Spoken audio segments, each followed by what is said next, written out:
Late November 1966. Rung Sat Special Zone, Mekong Delta. The Viet Cong outpost never heard them coming. Through the black water and tangled mangroves, something was moving. 6 shapes, barely visible, rising from the swamp like corpses coming back to life. Faces painted the color of rotting vegetation. No splashing, no voices, no warning. The Viet Cong sentry raised his rifle, then froze. These were not soldiers. Soldiers made noise. Soldiers moved in formations. Soldiers could be seen. These were ghosts.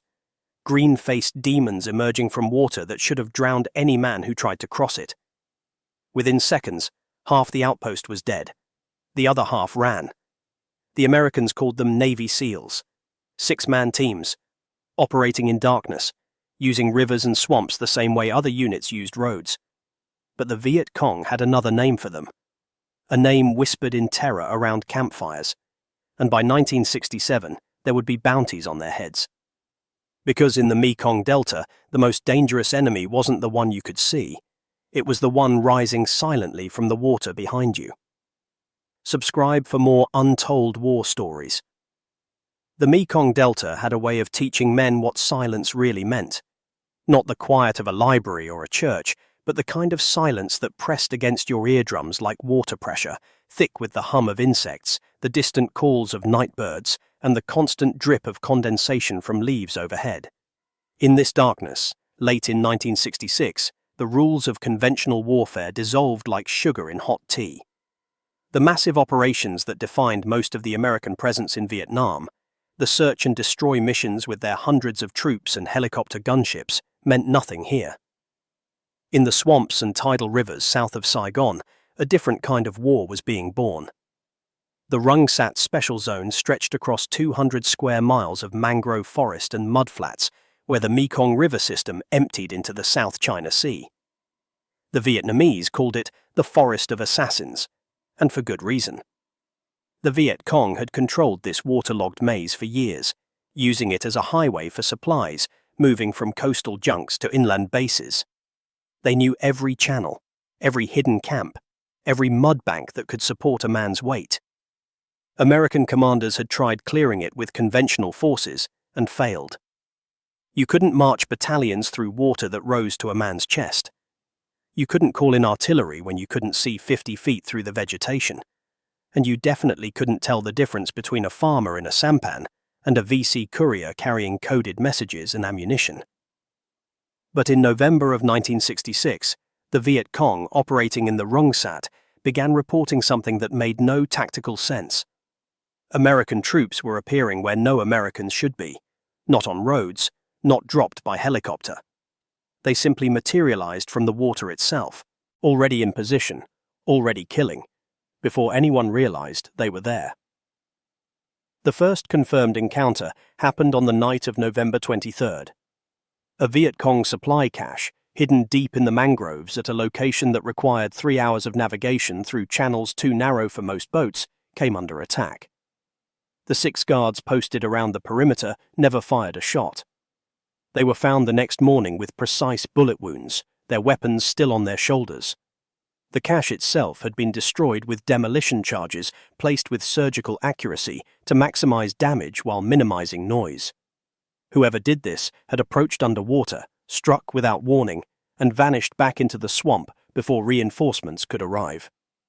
The locals began talking about ghosts, soldiers who could breathe water, demons with green faces who rose from the mud to kill. They weren't demons. They were 12 men from SEAL Team 1 operating out of a forward base near Na B.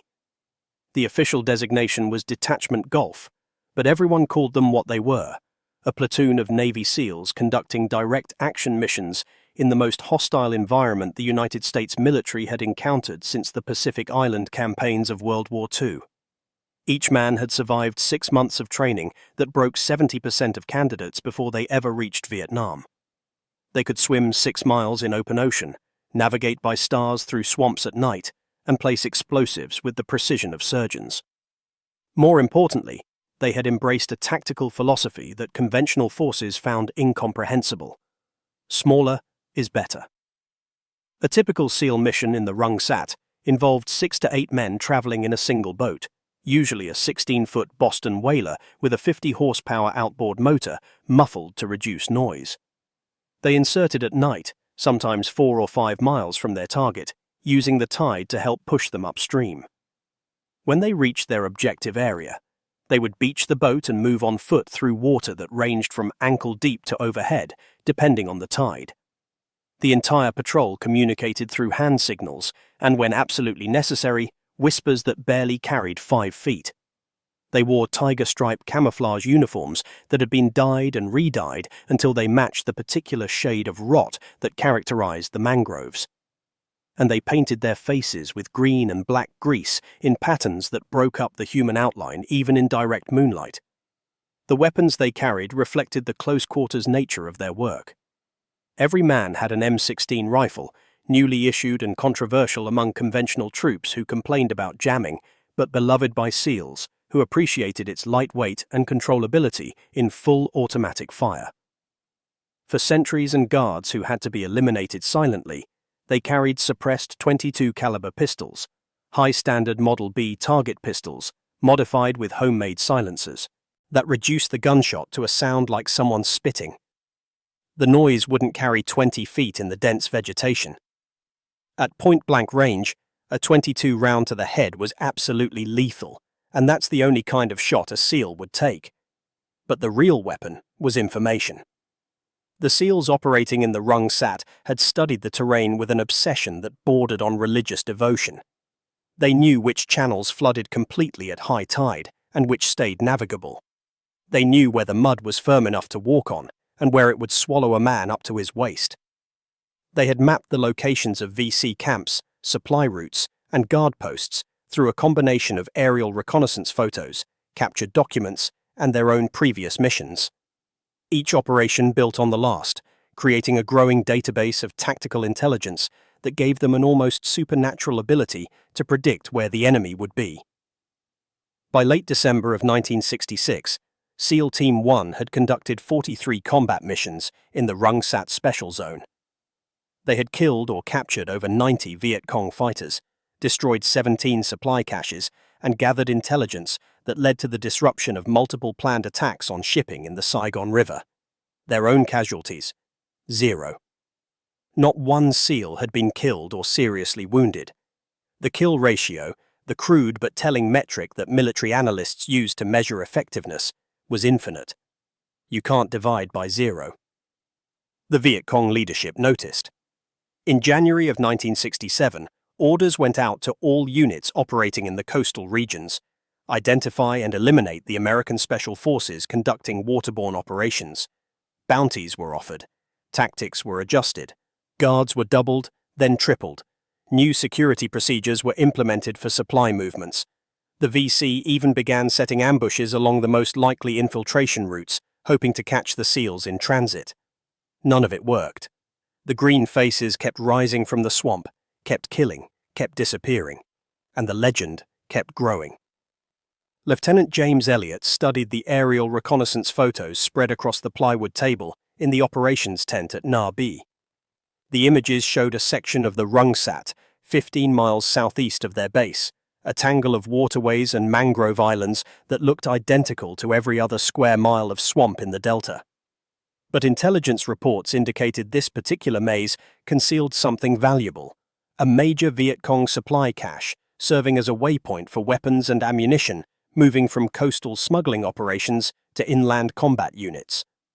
The mission was straightforward on paper: get in, destroy the cache, capture any documents or personnel present, and extract before the VC could organize a response.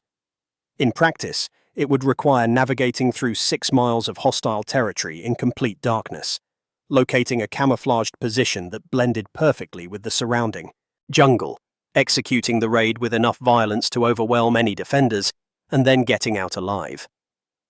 Operation Coronado IX kicked off at 2200 hours on January 7, 1967. Elliott's squad, 7 men including himself, loaded into a single Boston whaler at the Na Bi boat dock. The night was moonless, which was exactly what they wanted. Visibility on the water was less than 30 feet. The outboard motor, equipped with an automotive muffler jury-rigged to reduce noise, made a low, burbling sound that wouldn't carry more than a few hundred yards.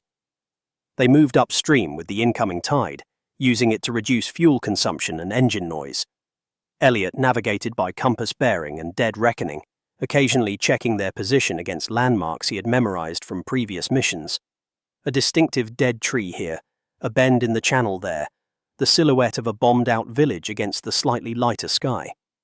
The temperature was 86 degrees Fahrenheit, but the humidity made it feel like they were breathing through wet towels. Sweat mixed with the green and black camouflage paint on their faces, creating patterns that looked like gangrene in the darkness. Each man carried approximately 60 pounds of equipment: rifle, ammunition, grenades, demolition charges, water, and specialized gear depending on their role. Petty Officer Second Class William Lee, the squad's lead scout, had a suppressed pistol and a knife. The radio man carried a PRC-25 radio in a waterproof bag. The demolition specialist had 20 pounds of C4 plastic explosive and electric blasting caps. They wore soft-soled canvas boots that allowed them to feel the ground beneath their feet, critical when walking through mud that could shift from ankle-deep to overhead in a single step. After 90 minutes of slow, careful movement through the channels, Elliot spotted the landmark he was looking for, a stand of nipa palms leaning at a distinctive angle where a recent storm had undermined their roots. He cut the engine and let the boat drift into the shore, using the remaining momentum to nose it gently into the mud. The squad slipped over the sides without a word, each man automatically taking up his position in the patrol formation. Lee moved to point position, 15 feet ahead of the main group. Elliot took the number 2 spot. The rest spread out in a staggered line behind them, maintaining enough distance that a single burst of automatic fire couldn't hit more than one man. They moved through water that rose to their waists, then their chests, then dropped back down to their knees. The bottom was soft mud that sucked at their boots with each step. Forward progress averaged less than 1 mile per hour. Every few minutes, Elliot would stop the patrol and listen, really listen, for any sound that didn't belong. The snap of a twig, the slosh of water against something solid, the metallic click of a weapon being readied. The VC had learned to stay silent in the swamps too, and the difference between life and death often came down to who heard the other first. The target cache was located on a small island barely large enough to support the storage structure, a raised platform built from bamboo and covered with a thatched roof. Intelligence estimated it held small arms, ammunition, and possibly heavier weapons being stockpiled for an upcoming operation. The VC had chosen the location well. It was accessible only at high tide, invisible from the air beneath the jungle canopy, and far enough from any village that noise wouldn't attract attention. What they hadn't counted on was that the same isolation that protected them also meant no one would hear them die. Elliot's squad reached the perimeter of the island at 0130 hours. Lee, moving with the kind of patience that most men couldn't sustain, spent 20 minutes conducting a close reconnaissance. He found 2 guards, one sitting on the platform itself, smoking a cigarette in clear violation of light discipline, and another walking a lazy patrol around the island's edge. Both were armed with AK-47 rifles. Both were dead within 30 seconds of each other. Lee took the smoking guard first with the suppressed pistol, 2 shots to the head from less than 10 feet away. The sound was barely audible over the ambient noise of the swamp. The second guard died before he realized anything was wrong. A hand clamped over his mouth while a knife found the soft tissue at the base of his skull. The rest of the squad moved onto the island in a practiced assault pattern. 2 men secured the perimeter. 2 more cleared the storage platform, finding it empty of personnel but packed with Chinese-manufactured ammunition crates, several dozen AK rifles still in their shipping Cosmoline, and 2 crates of rocket-propelled grenade rounds. Elliot and the demolition specialist began placing charges, while the radio man and another SEAL searched for documents. They found a canvas bag containing handwritten supply manifests, route maps showing smuggling corridors along the coast, and a roster of VC personnel assigned to logistics operations in the region. This was exactly the kind of intelligence that could unravel entire networks. The demolition charges were placed with surgical precision. C4 is stable enough to shape with your hands and powerful enough to vaporize steel. The specialist molded it around the support posts of the platform and inside the ammunition crates themselves, then wired everything together with electrical detonators connected to a central firing device. The entire rigging took 12 minutes. When they were done, the platform would collapse into the water and every crate would be destroyed beyond salvage.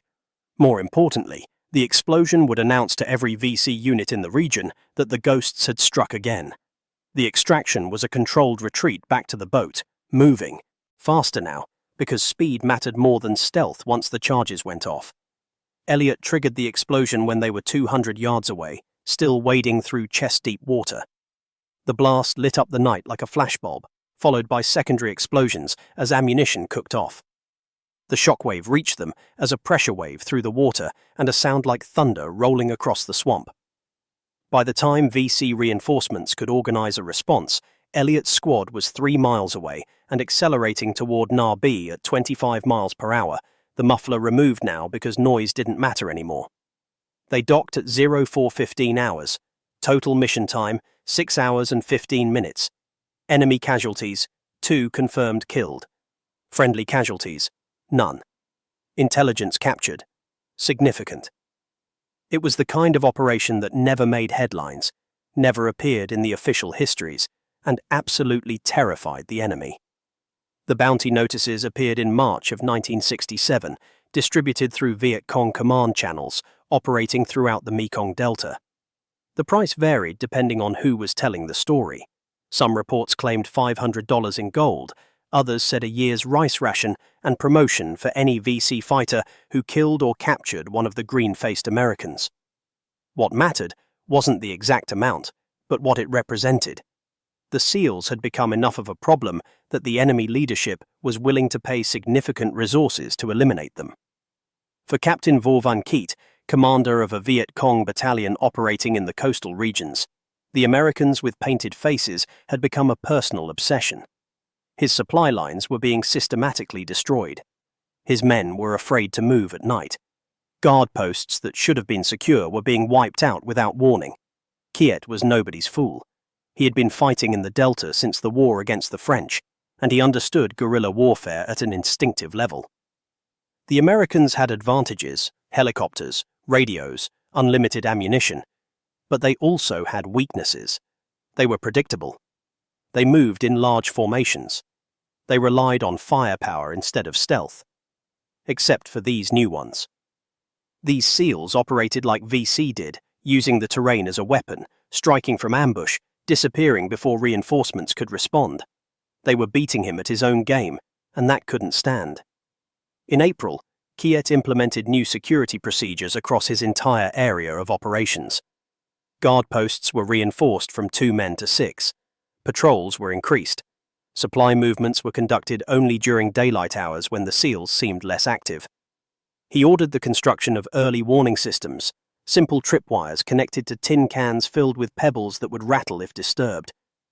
He positioned observation posts at likely insertion points along the major waterways, with orders to report any boat traffic immediately. Most importantly, he began setting up ambushes along the routes he thought the Americans would use, placing his best fighters in positions where they could engage at close range before the SEALs could use their superior firepower. The first ambush attempt happened on the night of April 19th. Kiet had positioned 8 men along a narrow channel that intelligence suggested the SEALs had used twice before. They waited for 6 hours in complete silence, rifles ready, watching the water.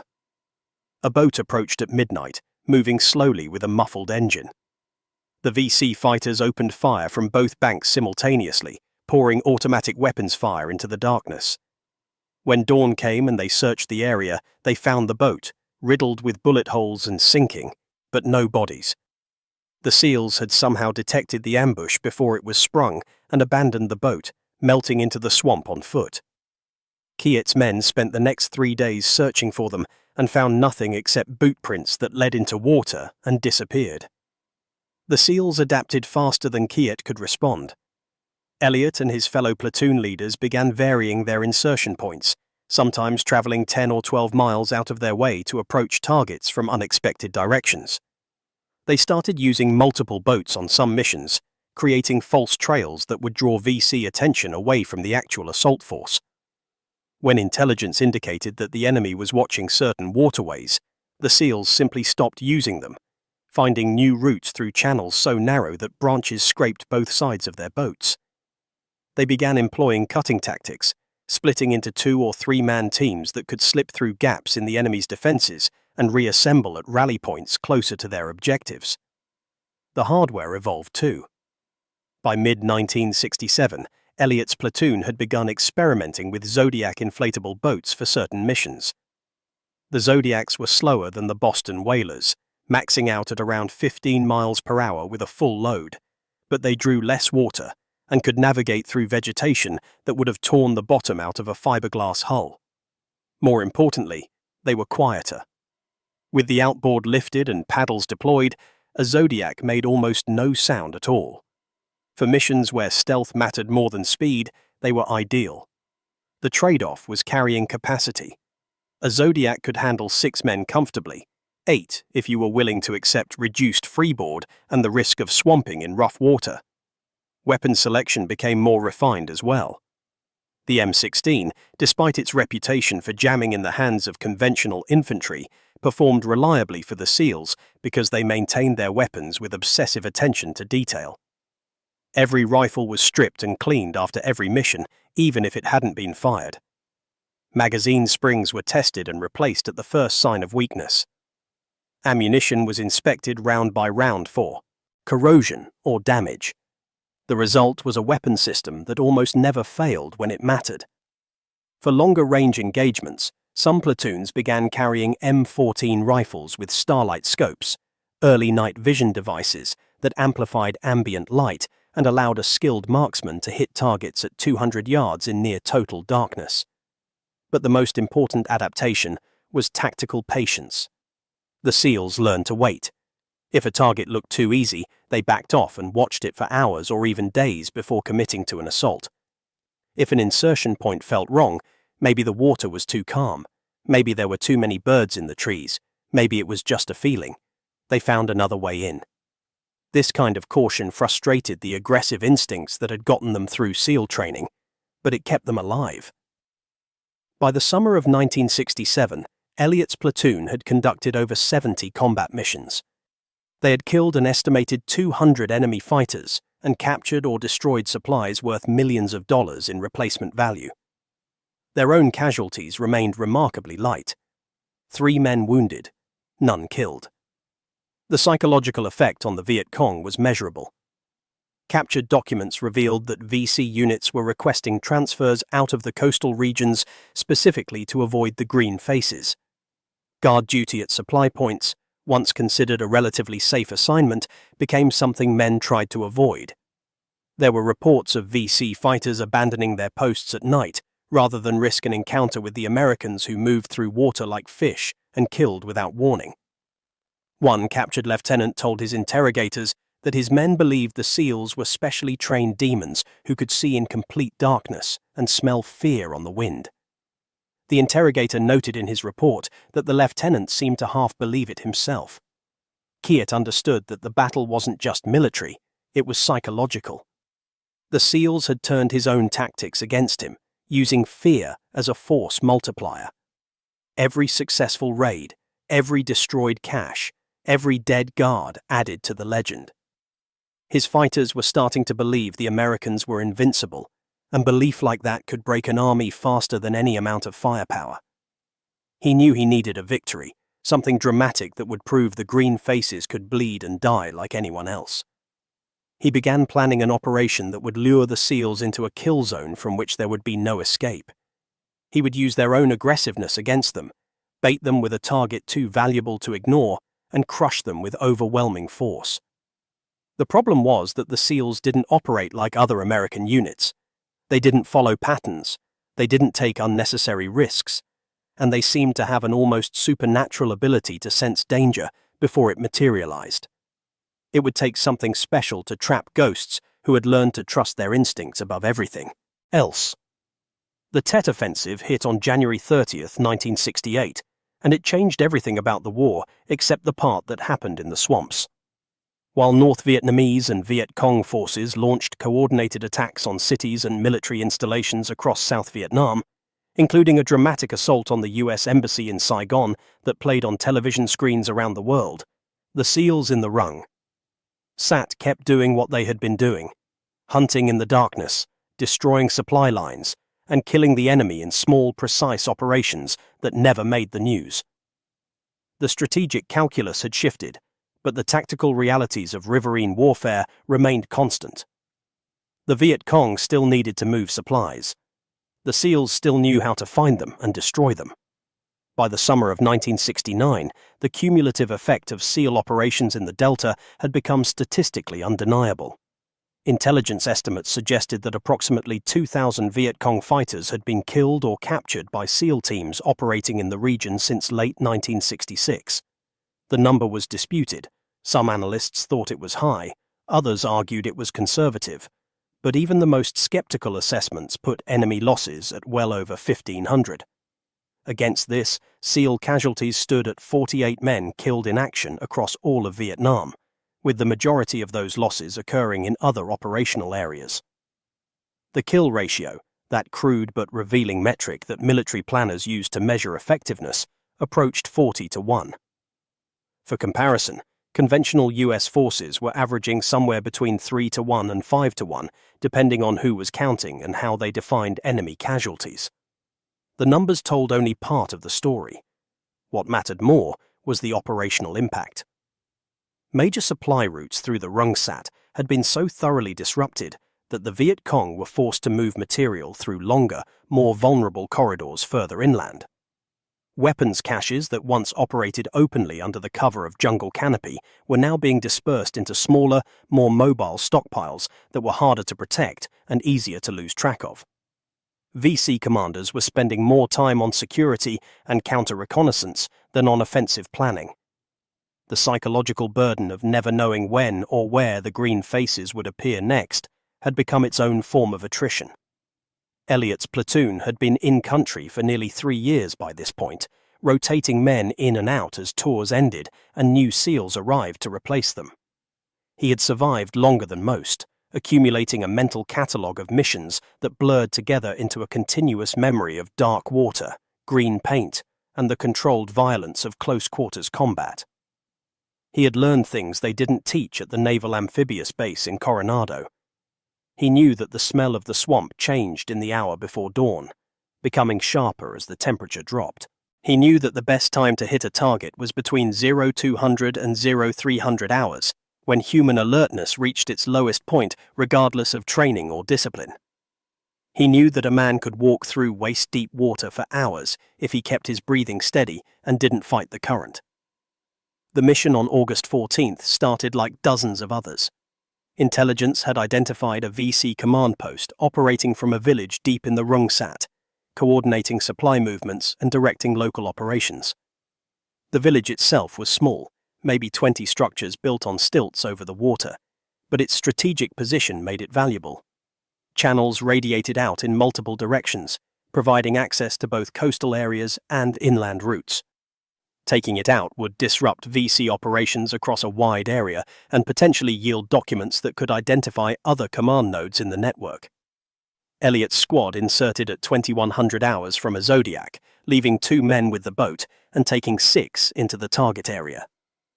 The approach took 3 hours of careful movement through dense mangroves, navigating by compass and checking their position against landmarks memorized from aerial photos. The humidity was oppressive even by Delta standards, saturating the air until it felt like drowning just to breathe.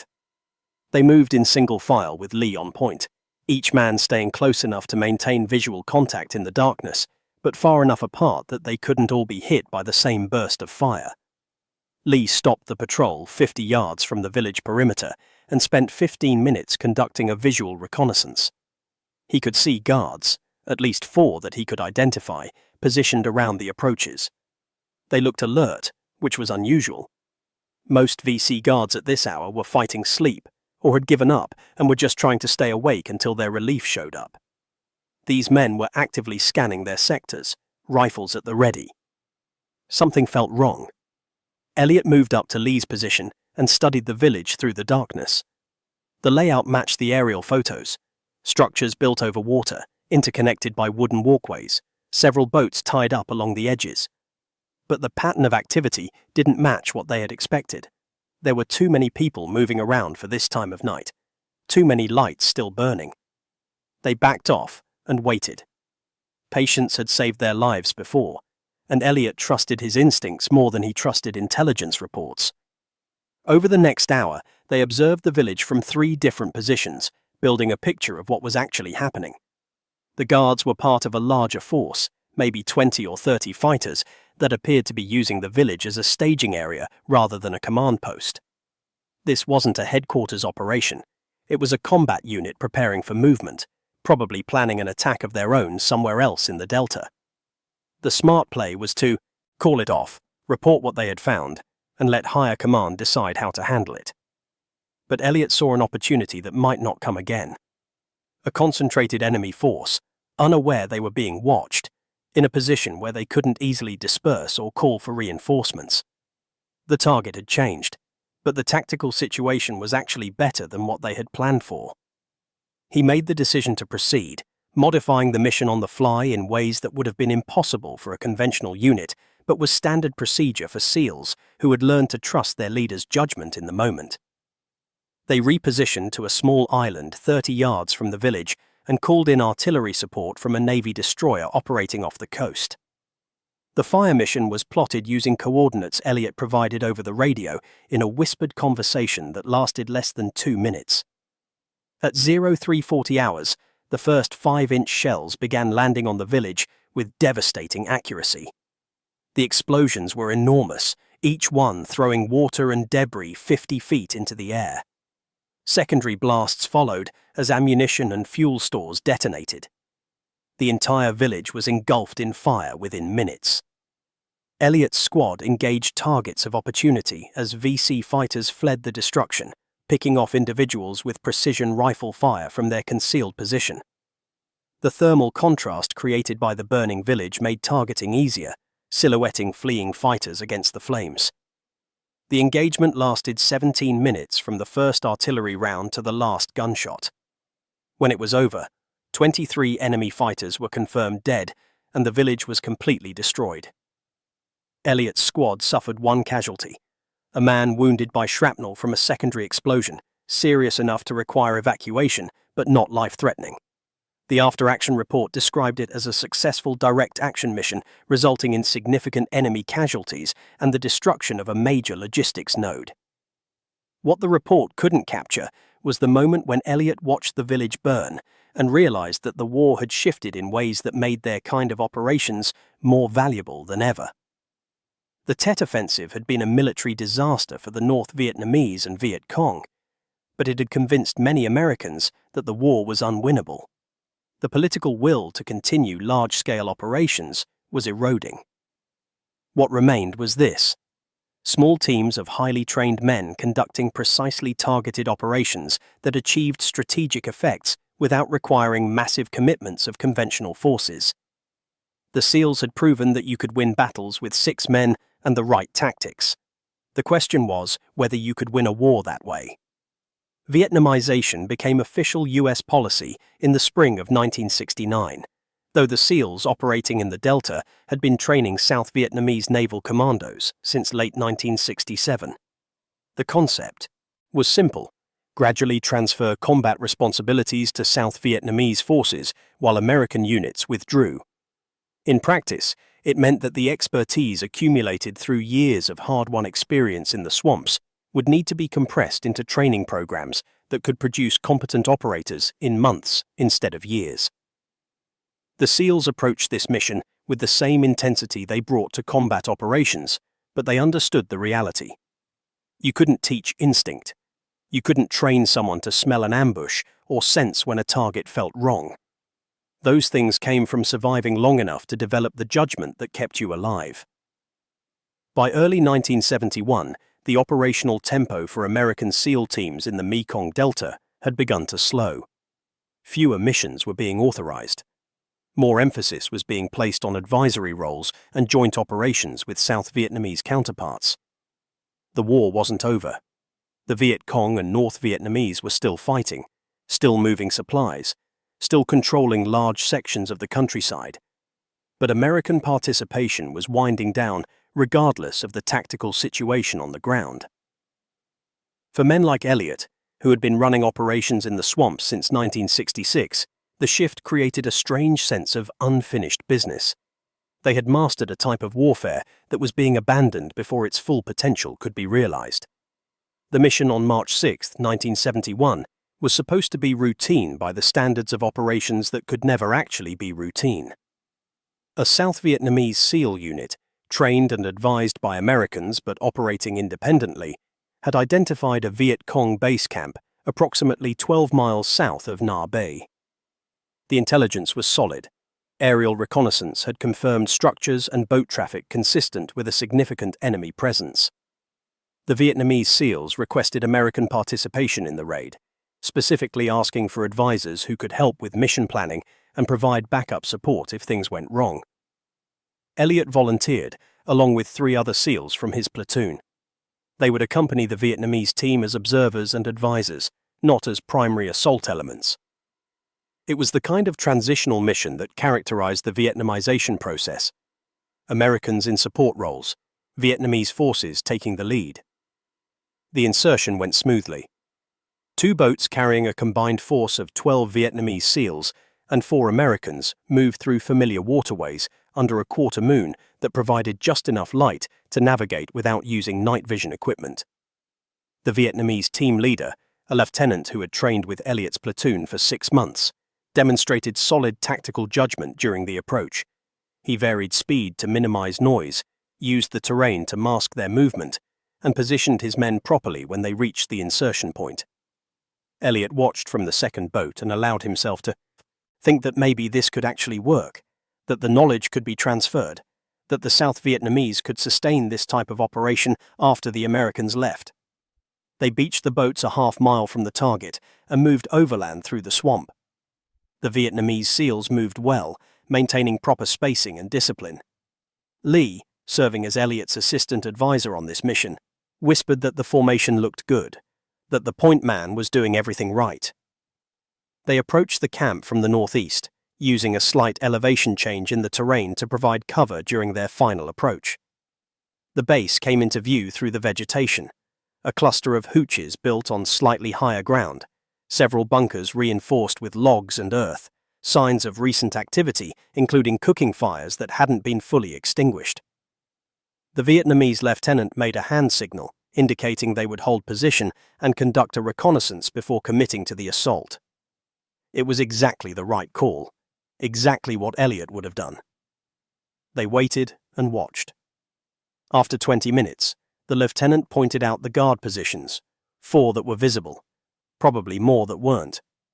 He sketched out an assault plan in the mud. 2 teams would hit from different angles, eliminating the guards simultaneously before sweeping through the camp. Elliot nodded approval. The plan was sound. What happened next would be argued about in after-action reports for months. Some analysts would say the intelligence was faulty from the beginning, that the camp was actually a reinforced battalion position rather than a small base. Others would claim the Vietnamese team made noise during their approach and compromised the element of surprise. Elliot, who was there and survived, believed it was simply bad luck, the kind of random chance that haunts combat operations no matter how well you plan. A VC patrol returning to the camp stumbled onto the SEAL position from an unexpected direction. Someone fired. The careful plan disintegrated into a close-range firefight in the darkness. The next 15 minutes were chaos measured in muzzle flashes and the distinctive crack of AK-47 fire mixing with the sharper reports of M16s. Elliot and his 3 American advisors moved forward to support the Vietnamese SEALs, who were now engaged with an enemy force that outnumbered them at least 3-1. The training showed in some ways. The Vietnamese maintained fire discipline, used cover effectively, and didn't panic. But they lacked the ingrained reflexes that came from running hundreds of missions. They hesitated at critical moments. They didn't anticipate enemy movement patterns the way experienced SEALs would have. The Vietnamese lieutenant went down in the first 2 minutes, hit in the chest by automatic weapons fire. Elliot saw him fall and moved to his position, trying to pull him to cover while directing the remaining Vietnamese SEALs to establish a defensive perimeter. Lee and the other 2 Americans were doing the same, acting as squad leaders for Vietnamese teams that had lost their command structure. The fight devolved into a desperate holding action, trading fire with VC forces that were now converging from multiple directions. Elliot called in gunship support over the radio, knowing it would take at least 20 minutes for helicopters to reach their position, and that 20 minutes was an eternity in a firefight. They held for 37 minutes before the extraction helicopters arrived. The gunships laid down suppressing fire that forced the VC back long enough for the SEAL teams to break contact and move to a landing zone. Of the 12 Vietnamese SEALs who had started the mission, 4 were dead and 6 were wounded. The Vietnamese lieutenant died before they could get him to a helicopter. Among the Americans, Lee had been hit twice, once in the shoulder and once in the leg, but he was conscious and walking. Elliot had taken shrapnel in his side from a grenade that landed close enough to kill him if the angle had been slightly different. The other 2 American advisors were wounded but ambulatory. The after-action report listed it as a failed mission with unacceptable casualties. The VC base was not secured. No intelligence was captured. The tactical objective was not achieved. But those statistics missed what actually mattered. 8 Vietnamese SEALs and 4 wounded Americans had fought their way out of an ambush against a numerically superior force in terrain that favored the enemy. They had maintained unit cohesion under fire. They had carried their wounded out instead of leaving them behind. They had survived because the training had taken root at a deep enough level to function even when everything went wrong. Elliot was evacuated to a hospital in Saigon and then flown to the United States for surgery to remove the shrapnel and treat the internal injuries it had caused.